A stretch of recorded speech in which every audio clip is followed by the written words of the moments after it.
Hər bir Azərbaycanlı 1 manat göndərsə, Rəna yaşayacaq. Rənanın 7 yaşı var. Həkimlər qan xərçəngi diaqnozu qoyublar.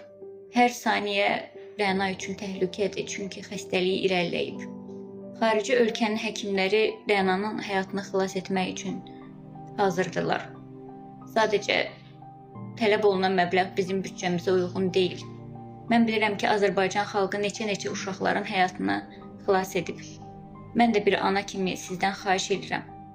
Mənim balama dəstək olun. Mənim balam yaşasın. Çünki Rəna yaşamaq istəyir.